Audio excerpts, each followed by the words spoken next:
Hello, my dear student. Welcome to our classes. Myself is Ashwini Srivastava and we are live now. So अभी हम लोग discuss करने वाले हैं collision chapter आपका जो कि बहुत ज़्यादा इंपॉर्टेंट हो जाता है for the IIT JEE mains के लिए। काफ़ी क्वेश्चंस जो होते हैं इसमें से भी आते हैं और एग्जाम्स में अगर चीज़ें कॉन्सेप्ट क्लियर हैं तो डेफिनेटली आपका ये फायदा रहेगा। सब कुछ आपका इस पर न्यू सिलेबस रहने वाला है। अगर आप फर्स्ट टाइम हमारे चैनल पे आ रहे हैं तो बेटा सब्सक्राइब करना बिल्कुल ना भूलें। हमारे चैनल को सब्सक्राइब जरूर करें। A2R क्लासेस आप लोग का चैनल का नाम है। ठीक है, तो इसको सब्सक्राइब करना है। आप लोग टेलीग्राम पर ज्वाइन कर सकते हैं। It's my name is Ashwini 2811। तो आप टेलीग्राम हमारा ज्वाइन कर सकते हैं। लाइव क्लासेस के लिए आप फॉलो जरूर कर सकते हैं अन अकेडमी पर। और थोड़ा सा सपोर्ट कीजिए, फॉलो करते रहिए। और आप देखेंगे कि ये वीडियोस बहुत बड़े नहीं है, 30 सेकेंड्स के 30 मिनट्स के वीडियो होने वाले हैं आप लोगों के। और ये 30 मिनट्स में आपको बहुत ही इंफॉर्मेटिव वीडियोस आपको मिलेंगे और आपका एग्जाम्स में भी बहुत ज़्यादा आपकी हेल्प करेंगे। तो चलिए कॉलेजन से स्टार्ट करते हैं फटाफट से। बेसिक बेसिक डेफिनेशंस देख लेंगे जो कहीं ना कहीं इंपॉर्टेंट हो जाती हैं आप लोगों के लिए। तो सबसे पहले अपन लोग बेटा बात करेंगे यहाँ पर इलास्टिक कोलिजन के बारे में कि ये आपका जो इलास्टिक कोलिजन है ना, ये होता क्या है। तो इलास्टिक कोलिजन आप देख लेंगे सबसे पहले। अगर आप जानते हैं डेफिनेशन तो वैलेंट को, नहीं तो कोई दिक्कत नहीं, बता देंगे। तो इलास्टिक कोलिजन की बात अगर कर लें तो यहाँ पे छोटी सी डेफिनेशन देख लेंगे। कहता है if there is no change in kinetic energy during the collision during the collision during the collision is called elastic collision. ठीक है, इसको क्या कहते हैं हम लोग, इलास्टिक कोलाइजन कहते हैं। मतलब उसकी काइनेटिक एनर्जी क्या होगी, पूरे प्रोसेस में आपकी चेंज नहीं होगी, उसे कहेंगे इलास्टिक कोलिजन। ठीक है, एटम्स। फिर इसके बाद एक पढ़ते हैं हम लोग इन इलास्टिक कोलिजन क्या होता है। ये सब आएंगे ना, क्वेश्चंस में आ ही जाते हैं। That is in elastic collision. क्या होती है बेटा ये इन इलास्टिक कोलाइजन की अगर मैं आपसे बात कहूँ तो कहते हैं इसमें क्या कहते हैं, there is a loss of kinetic energy during the collision. यहाँ पे क्या होता है, no change in kinetic energy, but in this होता है if there is a there is a loss of there is a loss of kinetic energy during the during the collision। ठीक है, collision के दौरान जो होता है इसे इलास्टिक कोलिजन कहते हैं। यह आपको बात यहाँ पर पता चल गई। ठीक है, बाकी तो आप सब जानते हैं बिफोर। और अब आप देखेंगे वन डायमेंशन कोलिजन क्या होता है। वन डायमेंशन वन डायमेंशनल, या इसको कह सकते हैं, इसका दूसरा नाम होता है हेड ऑन कोलिजन। इसका दूसरा नाम होता है हेड ऑन कोलिजन। ठीक है, तो ये क्या होता है, आइए देखते हैं, समझते हैं और चीजों को समझ लेंगे। तो सबसे पहले आप देखिएगा कि आपके पास में एक मास है, इसको हमने माना m1 है, जिसकी वेलोसिटी क्या है, हमने बोला u1 है। ठीक है, एक मास आपका क्या है यहाँ पर m2 है, ये रहा आपका m2, जिसकी वेलोसिटी को मैंने क्या कहा बेटा, u2 है। दोनों क्या कर रहे हैं, सेम डायरेक्शन में आपके ट्रेवल कर रहे हैं। ट्रेवल करने के बाद किसी टाइम पीरियड में क्या होता है, इनका कोलिजन हो जाता है। ठीक है, इनका क्या होता है, कोलिजन हो जाता है। कोलिजन करने के बाद में क्या करते हैं, ये अलग अलग डायरेक्शन में क्या करते हैं, मूव करना स्टार्ट कर, मतलब सेम डायरेक्शन में ही मूव करेंगे। यहाँ पे इसका m1 है, इसकी वेलोसिटी क्या होगी आफ्टर कोलिजन v1 हो जाएगी। इसकी वेलोसिटी क्या हो जाएगी, m2 की वेलोसिटी v2 हो जाएगी। ठीक है, तो इस केस में आप इसकी इक्वेशन ऑफ कोलिजन लिख सकते हैं वन डायमेंशन के लिए। That is very very important. इसको आप लिखेंगे मास m1 u1 before the collision, m2 क्या हो जाएगा, u2 इज इक्वल टू क्या लिखेंगे, m1 v1 plus m2 v2। तो ये होता है वन डायमेंशन, या इसको कह सकते हैं हेड कोलिजन। आप इसका क्या करेंगे, यहाँ पर यूज करके काम कर सकते हैं, यूज आएगा। टू डायमेंशन में क्या होगा, अब ये था वन डायमेंशन। अब देखेंगे टू डायमेंशन कोलिजन क्या होता है। That is two dimension collision सन्स क्या होते हैं, आइए देखते हैं, समझते हैं फिर से। तो टू डायमेंशन कोलिजन कुछ नहीं है, फटाफट से समझ लेंगे कि इसमें जो कोलाइजन होगा ना, वो किसी डिफरेंट एंगल पे होगा। लेट यू सपोज कि मेरे पास ये मास m1 है। ठीक है, इसकी वेलोसिटी हॉरिजॉन्टल के साथ किसी डायरेक्शन में, यहाँ पर क्वेश्चन बहुत आते हैं, ये हमने माना u1 है, इसके साथ ये वेलोसिटी थीटा एंगल पर है, या थीटा 1 कह सकते हैं। ठीक है, ये वेलोसिटी क्या होगी, यहाँ पर हमने कहा कि इसका m1 मास ये रहा, m2 मास ये रहा। हमने कहा ये बेटा आपका m2 मास है, आपने कहा यस मैडम। ये क्या करे, इस डायरेक्शन में जाएगा u2 वेलोसिटी से, हॉरिजॉन्टल के साथ क्या कहा, थीटा एंगल पे। अब जैसे ही इनका कोलिजन होता है तो m1 ने क्या करा, m1 ने अपनी डायरेक्शन को चेंज कर लिया और अब उसकी डायरेक्शन, नई डायरेक्शन क्या हो गई, v1 इस डायरेक्शन में हो गई, एंगल भी चेंज हो गया, दैट इज इसको कह दिया हमने अल्फा 1। इसकी भी डायरेक्शन चेंज हो गई, आपका जो मास है m2, इसकी वेलोसिटी की डायरेक्शन क्या हो गई, हॉरिजॉन्टल से इन दिस डायरेक्शन मान लिया हमने v2, दैट इज अल्फा 2। तो अब इसके लिए इक्वेशंस क्या हो जाएंगी, ये आप इसके साइन के कंपोनेंट और कॉस के कंपोनेंट क्या कर सकते हैं, लिख सकते हैं, जिससे कि आप यहाँ पर देख पाए। तो मोमेंटम क्या कर देंगे, कंजर्व्ड होगा एक एक्स डायरेक्शन में और वाई डायरेक्शन में। तो दोनों कंपोनेंट मैं आपके लिए यहाँ पर लिख रही हूँ। अगर हम इनके कंपोनेंट की बात देखें तो यहाँ पर आप देखेंगे दैट इज इस डायरेक्शन में हो जाएगा u1 cos थीटा 1, यहाँ पर हो जाएगा u1 sin थीटा 1 हो जाएगा। सिमिलरली यहाँ भी देखेंगे तो हो जाएगा u2 cos थीटा 2 हो जाएगा यहाँ पर, ठीक है, ये थीटा 2 नहीं लिखा हमने, सॉरी, हाँ, यहाँ पर हो जाएगा आपका u2 cos थीटा 2 हो जाएगा। सिमिलरली यहाँ भी आप देखेंगे तो हो जाएगा v1 cos अल्फा 1 हो जाएगा कंपोनेंट, और यहाँ पे कौन सा हो जाएगा आपका v1 sin अल्फा 1 हो जाएगा। यहाँ भी अगर आप कंपोनेंट देखें तो ये हो जाएगा v2, यहाँ पे हो जाएगा cos अल्फा 2, और यहाँ पे क्या हो जाएगा v2 sin अल्फा 2 हो जाएगा।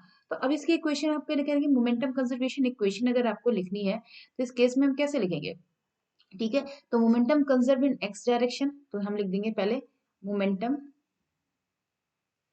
Conservation, momentum conservation in x direction. सबसे पहले हम क्या कर रहे हैं, एक्स डायरेक्शन में क्या मोमेंटम कंजर्व होगा। तो आप देख रहे हैं m1 u1 ये डायरेक्शन है, पॉजिटिव हम इस डायरेक्शन को लेंगे, अपवर्ड बाई नेगेटिव x इस डायरेक्शन में और नेगेटिव z y इस डायरेक्शन में लेंगे।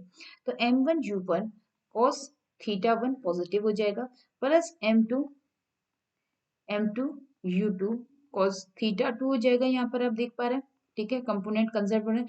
और इसके क्या हो जाएंगे, आप देखेंगे इसके भी सेम है, m1 v1 cos alpha 1 plus m2 v2 cos alpha 2।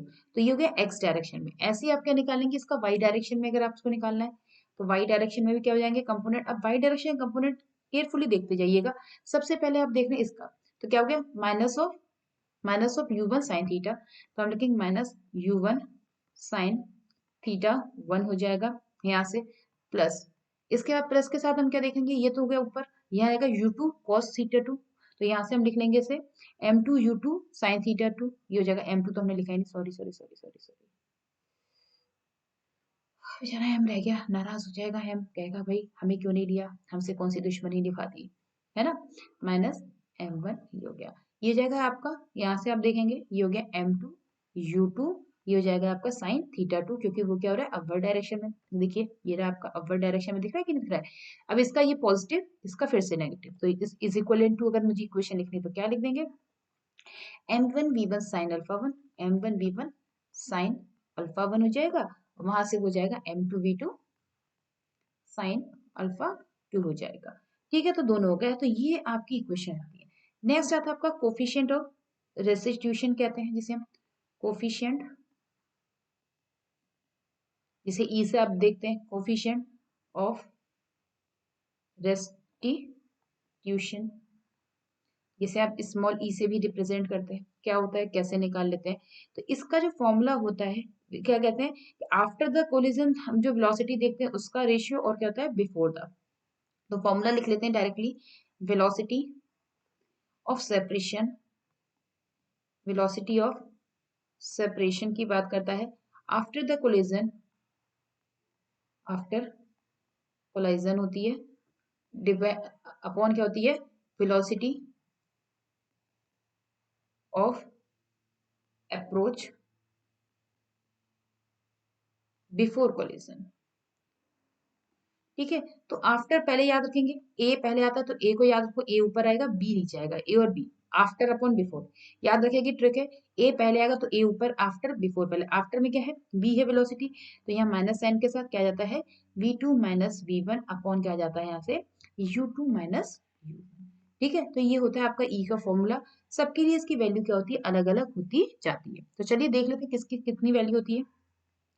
पहला केस कि अगर आपके पास में क्या होना चाहिए, परफेक्टली इलास्टिक है, उस केस में क्या होगा, परफेक्टली इलास्टिक कोलिजन है, अगर मैं कहूँ परफेक्टली परफेक्टली इलास्टिक कोलिजन है आपका, ठीक है। अगर आपका कोलिजन कैसा हो रहा है, परफेक्टली इलास्टिक कोलिजन है, तो इस केस में ई की वैल्यू क्या हो जाएगी, आप कहेंगे 1 होगी। ई की वैल्यू इज इक्वल टू 1 हो जाएगी अगर आपका परफेक्टली इलास्टिक कोलिजन, पहली बात।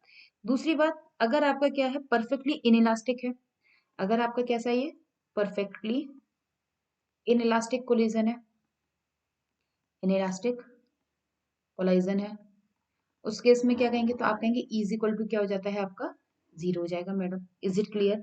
ठीक है। अगर मैं आपसे इस केस में, आप ये भी कह सकते हैं कि दोनों बॉडी क्या होंगी, एक दूसरे के साथ चिपक जाती है। इलास्टिक में क्या होता है, body stick to each other, body, ये भी मैं लिख दे रही हूँ, बहुत से बच्चों का confusion, stick to each other, आपकी बॉडी क्या रहती है, एक दूसरे से स्टिक रहती है एक दूसरे के साथ में। तो यहाँ लिख सकते हैं V2 इज इक्वल टू क्या हो जाता है फिर V1, क्योंकि आफ्टर क्या हो जाती है, एक साथ चिपक जाएंगे तो दोनों क्या होंगे, एक ही वेलोसिटी से चलेंगी। जैसे इनिशियल में क्या थे, यहाँ पे थे, ये कोलिजन हुआ इसका, और ये बाद में जो कंडीशन में दोनों कैसे हो जाएंगे, सेम हो जाएंगे। तो जो यहाँ पे इसकी वेलोसिटी होगी वही, तो यहाँ पर V1 is equal to V2 is equal to V हो जाता है। ये आपका U1 रहेगा, यहाँ पर ये U2 रहेगा, और ये मास M1, ये मास M2 रह जाएगा, ये दोनों स्टिक कर जाते हैं M1 और M2। ये होता है हमारा परफेक्टली इनइलास्टिक कोलिजन।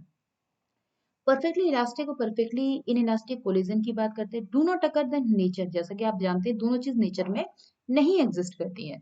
तो हम ये कह सकते हैं कि जो वैल्यू ऑफ ई है ना, तो इन दोनों के बीच में लाई करती है। ठीक है, तो कह सकते हैं perfectly,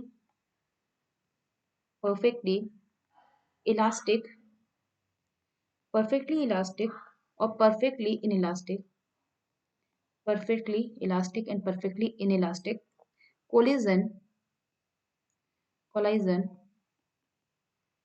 do not occur in nature,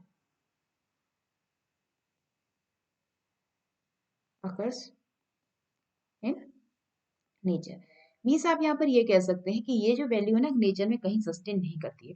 तो कोलिजन की वैल्यू लाई किसमें करेगी, तो ये आपकी 0 से बड़ी हो जाती है और 1 के बीच में लाई करती है, आपके जो इन्वायरमेंट में कह सकते हैं। हेड कोलिजन यानी कि वन डायमेंशन कोलिजन की बात करें, इसे आपको बताइए, हेड कोलिजन के लिए इक्वेशन क्या लिखेंगे? ठीक है, head collision, head on collision, head on collision, या आप कह सकते हैं इसे, और वन डायमेंशन कोलाइजन। उस केस में क्या होता है, तो आप कहेंगे madam that is nothing, it is is equal to क्या जाएगा, after V2 minus V1 upon U2 minus U1। Is it clear? Now this one is your answer. अगर आपका ऑब्लिक है तो उस केस में क्या लिखेंगे, ऑब्लिक वाला केस भी देख लेते हैं। ठीक है, अगर आपके ऑब्लिक है या कि आपके 3D है, ऑब्लिक कोलिजन आप इसे कह सकते हैं, या आप इसे कह सकते हैं 3D कोलिजन आपका अगर है उस केस में, तो आपको पता ही है अप्रोच वेलोसिटी क्या हो जाती है, तो वो कॉस के उसके टर्म में, तो E इज इक्वल टू आप लिख सकते हैं V2 cos alpha 2 minus V1 cos alpha 1 upon क्या हो जाएगा यहाँ से U1 cos theta 1 minus U2 cos theta 2। कैसे आ रही है आपको बताइए, कि ये दो मैंने बताया था अभी आपको, ये मास आपका M1 था जो बेचारा किससे, हॉरिजॉन्टल के साथ वेलोसिटी इस डायरेक्शन में क्या कर रहा था, U से जा रहा था। यहाँ पे क्या था आपका थीटा 1 था। एक मास क्या था यहाँ से M2 जो हॉरिजॉन्टल के साथ किस डायरेक्शन में, ये U1 से जा रहा था, ये U2 से जा रहा था, दैट इज थीटा 2। कोलिजन के बाद में क्या हुआ, ये इस डायरेक्शन में चला गया, that is V1, velocity is alpha 1, M1 मास, और ये क्या हो गया, दूसरे डायरेक्शन में चला गया हॉरिजॉन्टल से, that is V2, this one is alpha 2। ठीक है, M2। तो इनके कंपोनेंट करके निकाल लेंगे आपका रिजोल्यूशन, अगर ऑब्लिक प्लेन है उस केस में। That one is a very very important relation, आप समझ सकते हैं। Velocity after the head collision, अभी मैंने बता दी V1 minus V2 upon U2 minus, अब V1 भी लिख सकते हैं। ठीक है, तो ये सारे टर्म्स आप याद रखेंगे तो कहीं ना कहीं आपको काम आएंगे, आप कहेंगे तो मैं इनको लिखा भी दूंगी। परफेक्टली अगर आपका इलास्टिक कोलिजन हो जाए, चलिए ये चीज मैं आपको करा देती हूँ, नेक्स्ट पेज पे इंपॉर्टेंट है इसलिए कर देते हैं। Velocity after, velocity after head on elastic collision, head on elastic collision. ठीक है, आपको क्या रहा है, हेड ऑन इलास्टिक कोलिजन हो रहा है, उस केस में क्या कहानी होगी ये आपको बतानी है। तो अभी बताया ही मैंने आपको कि आपके पास क्या होगा, M1 है जो आपका बेचारा U1 से जा रहा है, ये आपका M2 है जो आपका U2 से जा रहा है। आफ्टर द कोलिजन अगर हम देखें तो m1 इसकी वेलोसिटी v1 हो जाती है, ये आपका m2 जिसकी वेलोसिटी v2 है। तो इस केस में हम लोग देखेंगे इक्वेशन क्या बनती है। आपने देखा m1 u1 प्लस क्या हो जाएगा m2 u2 is equal to m1 v1 plus m2 v2। Is it clear. इस रिजोल्यूशन की बात करें ई की तो आप देखेंगे ये क्या हो जाता है v1 माइनस v2 अपॉन क्या आ जाएगा u2 माइनस u1। हमने अंदर उसको माइनस को मल्टीप्लाई कर दिया इसलिए। तो यहाँ से आप देखेंगे v1 minus v2 is equal to e times of क्या लिख सकते हैं u2 माइनस u1 आप इसको लिख सकते हैं। ठीक है, इसको इक्वेशन नंबर 1 दे देते हैं आप लोग, इसे इक्वेशन हमने सेकंड दिया। एलिमिनेट कर दो v2 को। ठीक है, हमने क्या करा v2 को एलिमिनेट कर दिया, तब यहाँ से v1 की जो वैल्यू निकल आएगी, फिर क्वेश्चन इसमें आते हैं कई बार, ये जाता है m1 minus E of m2 upon क्या लिख देंगे यहाँ पर m1 प्लस m2। आप सॉल्व कर लेंगे दोनों इक्वेशन को, तो यह लिख दे रहे हैं सॉल्व इक्वेशन 1 एंड। ठीक है, ये हो गया, ये हो गया आपका u1 प्लस हो जाएगा यहाँ से आप देखेंगे ये हो जाएगा m1 ब्रैकेट में लिखेंगे 1 प्लस ई अपॉन यहाँ आ जाएगा m1 प्लस m2।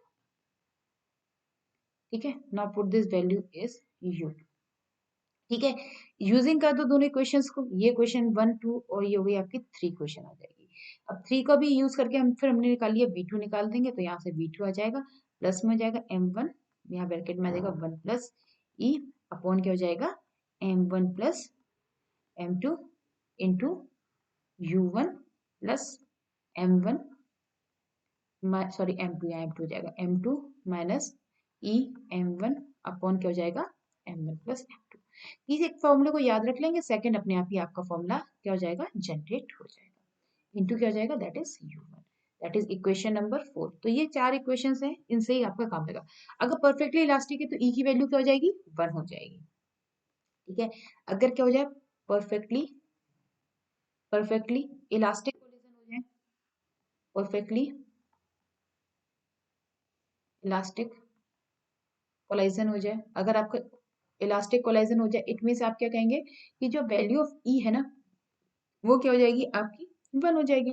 तो जो इक्वेशन यहाँ पे आपने निकाली है 3 और 4, इसमें ई की वैल्यू को क्या कर दीजिएगा 1 पुट कर देंगे। So my dear student put the value 1, put the value 1, put the value 1 here, put the value 1 is here. तो नई इक्वेशन जो आपको मिलेगी ना वेलोसिटी की, perfectly v1 is equal to क्या जाएगा m1 माइनस m2 अपॉन क्या जाएगा m1 प्लस m2 इंटू क्या हो जाएगा ब्रैकेट में यहाँ पर कर दो आप u1, यहाँ से आ जाएगा 2 times of m1 plus m2 into u2। ये इंपॉर्टेंट इक्वेशन है जो आपके आईआईटी में जिससे रिलेशंस निकाले जाते हैं, क्वेश्चन आते हैं।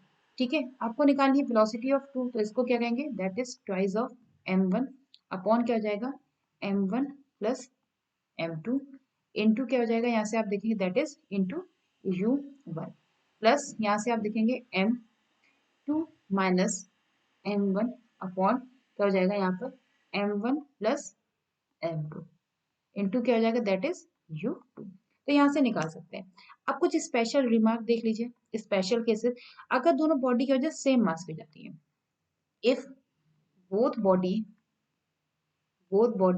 Are in the same mass, are in same mass. ठीक है, दोनों का मास क्या हो गया आपका अगर सेम हो जाए, यानी कि हम कह सकते हैं m1 is equal to m2 is equal to m हो जाता है। अब इस केस में क्या करा जाए भाई, बातें तो कुछ अलग है। तो इस केस में हम देखेंगे कि जो वेलोसिटी v1 है ना, इसको याद रख लो बेटा, ये बहुत काम की है, u2 के बराबर हो जाएगी। ये डायरेक्ट रिजल्ट से आप आंसर निकालेंगे v2 किसके u1 के बराबर। That is very very important for JEE mains. ठीक है, यहाँ से आप निकाल सकते हैं वन डायमेंशन कोलिजन हो सकता है, टू बॉडीज का इक्वल होगा, बॉडी मेनली एक्सचेंज होंगी वेलोसिटी को आफ्टर द कोलिजन इस केस में।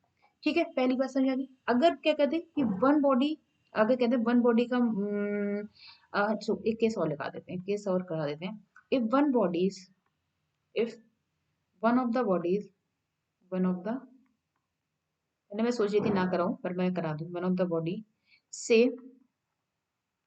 m2 is initially at rest, is initially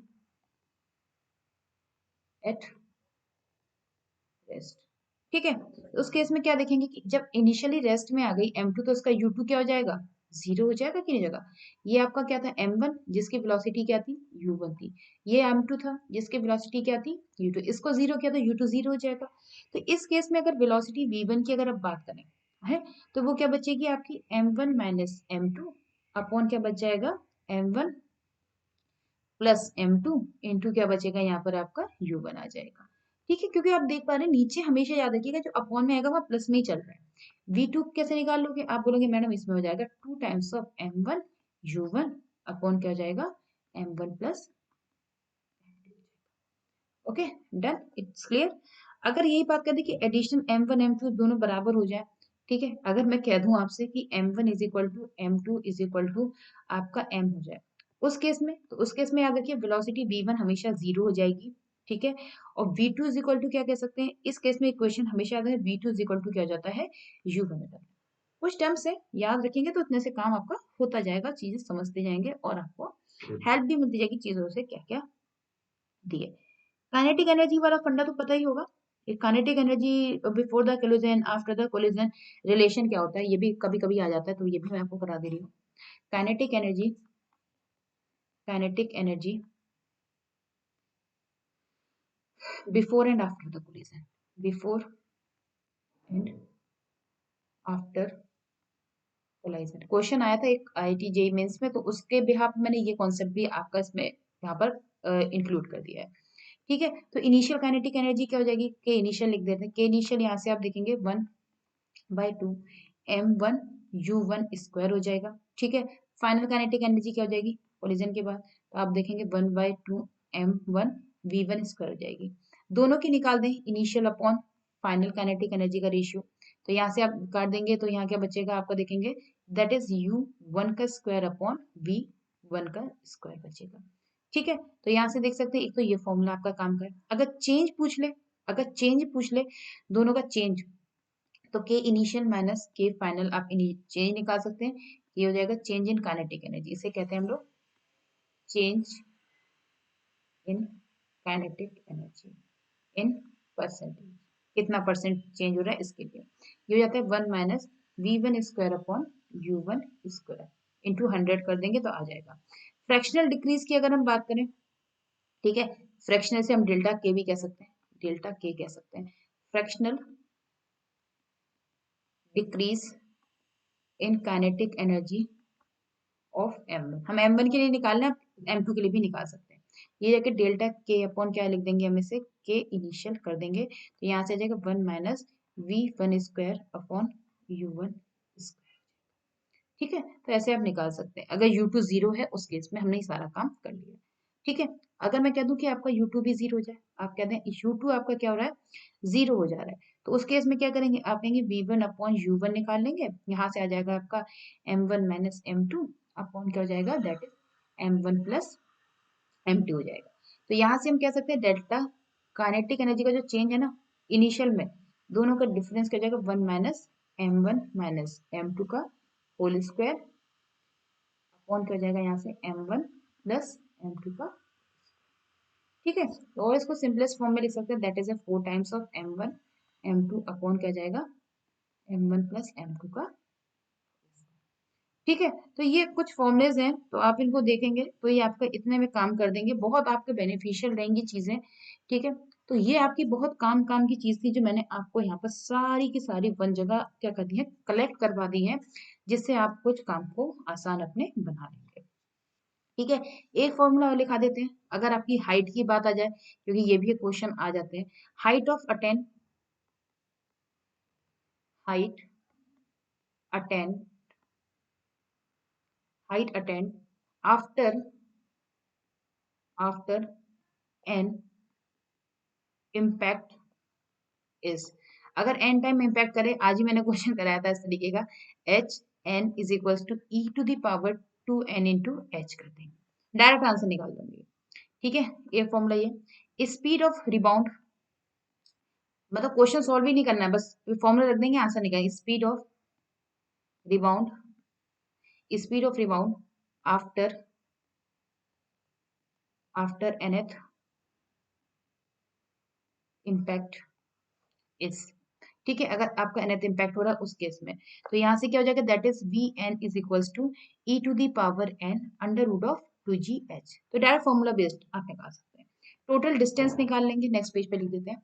total distance अगर निकालनी है तब क्या करेंगे, तो आप देखेंगे total distance travel, total distance travelled, जितनी भी आपको डिस्टेंस निकालनी है before body come rest, before